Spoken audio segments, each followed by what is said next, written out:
본 말씀을 통해서 하나님과의 상호작용 라는 제목으로 말씀 증가하겠습니다. 우리가 경험하는 모든 인간관계는 상호작용이 존재합니다.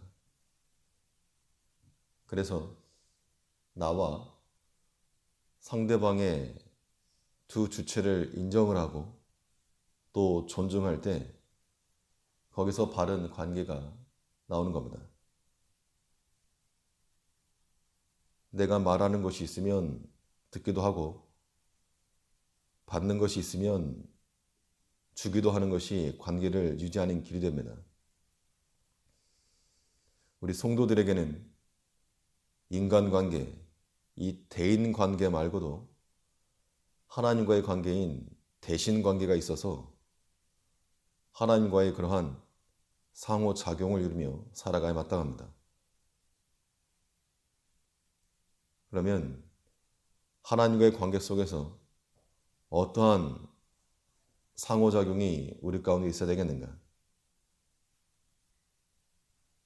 본 말씀을 통해 살펴보면 먼저는 이 성도의 기도에 대해서 하나님의 요구하심이 있음을 알아야 되겠습니다. 우리가 하나님 앞에 구하는 것이 있을 때 하나님께서도 우리에게 요구하고 계심을 우리가 깨달아야 됩니다. 우리 성도의 기도는 우리 개인의 필요를 구하는 것이기도 하지만 우리의 기도 속에 하나님의 마음과 하나님의 뜻이 담겨 있는 겁니다.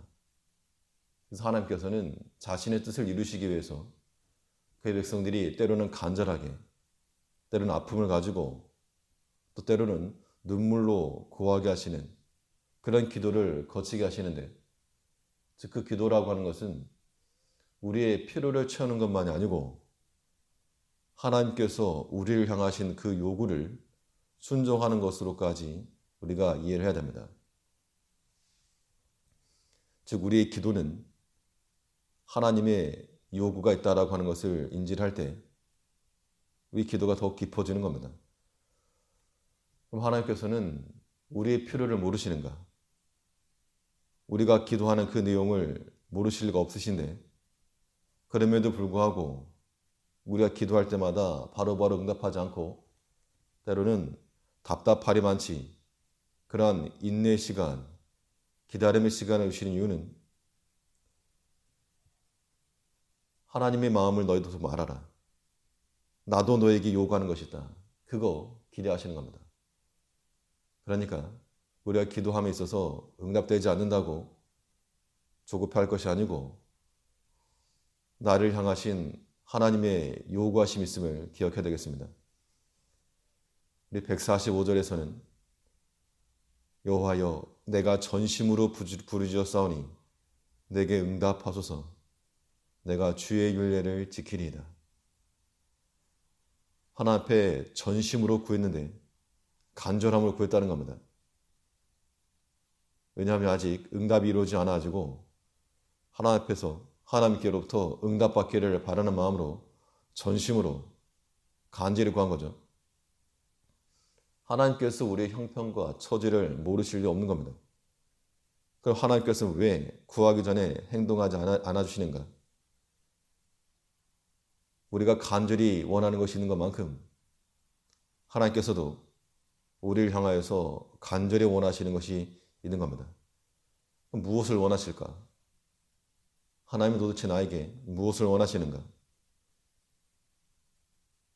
다른 것이 아니고 하나님의 백성들이 그 주의 말씀과 윤리의 길로 행하는 것을 그렇게도 원하신다는 겁니다.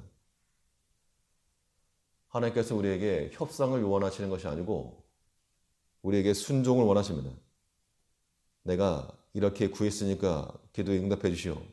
아니면 내가 이 말씀을 지켰으니까 내 원하는 것을 들어주시오.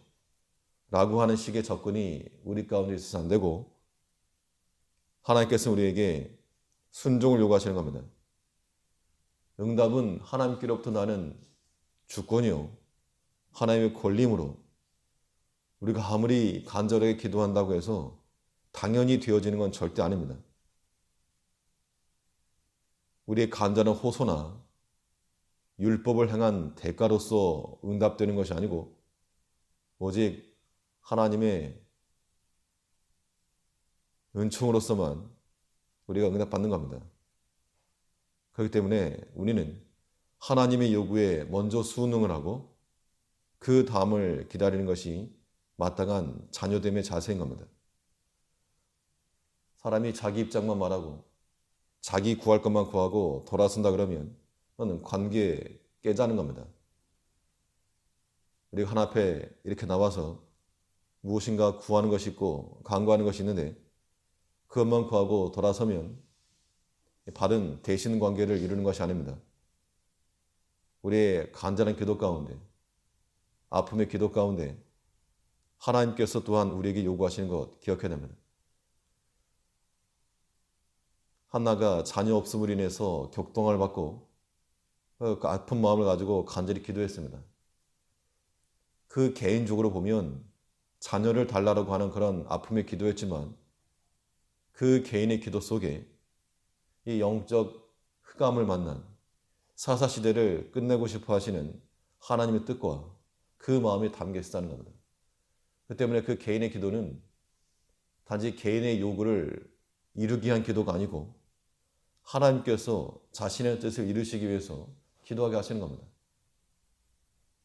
우리가 그런 마음을 갖게 되면 때로 우리 개인적인 아픔 혹은 간절함의 기도 내용이 단지 내 문제만이 아니고 그것을 통해서 일을 이루시고자 하시는 하나님의 뜻이 있음을 우리가 알아야 되겠습니다. 그것이 바른 대신 관계입니다. 나 필요할 때만 구하고 돌아서는 거 말고 하나님께서도 내가 너에게 할 말이 있다.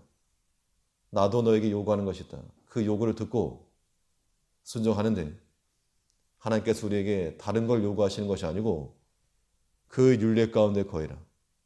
주의 말씀을 따라 행하여라.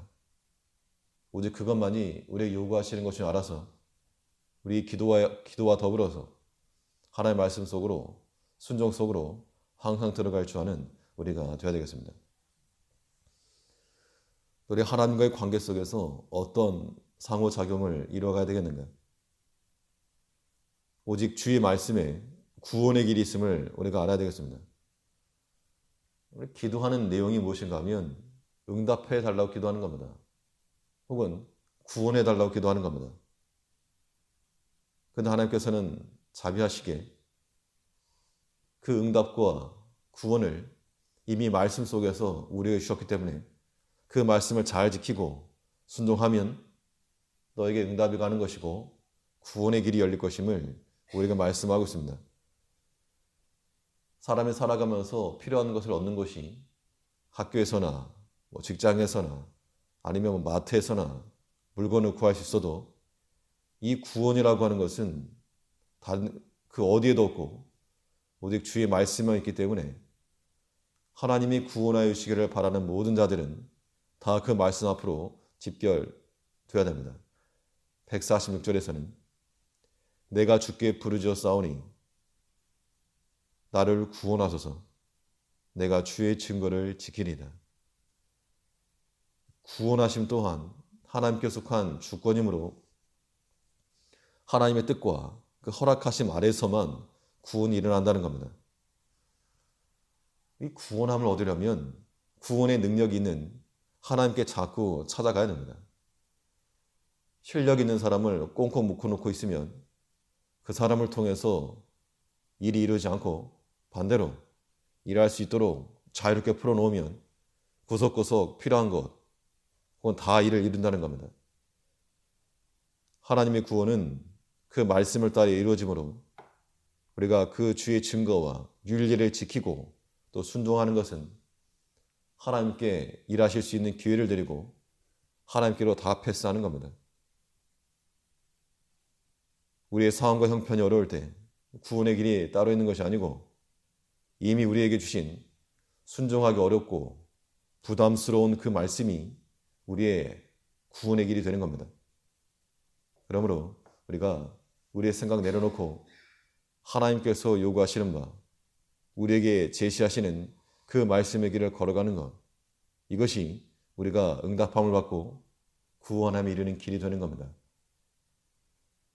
우리를 둘러싸고 있는 원수들로 인해서 간절히 구하였을 때 하나님께서는 이미 그 원수들을 둘러싼 하나님의 군대를 보내주셨다는 겁니다. 영안이 어두워지고 보지 못하면 계속 두려워하는 겁니다. 하나님께서는 그의 사랑하는 자녀들을 결코 버리지 아니하시고 우리의 간절한 기도 제목이 있어도 우리를 버리신 것이 아니고 여전히 지키고 계시고 하나님의 군사들을 풀어서 우리를 괴롭게 하는 그 문제들 다 포위해 놨다는 겁니다. 이제 이 영안을 열어서 하나님께서 우리를 지키심을 알고 우리에게 요구하시는 그 말씀의 길을 온전히 순종해 나아갈 때 하나님께서 역사하실 것을 굳게 믿고 하나님과의 바른 관계 속에서 하나님의 요구를 들어드리며 살아가는 하나님의 백성들 되될 줄 압니다. 기도하겠습니다.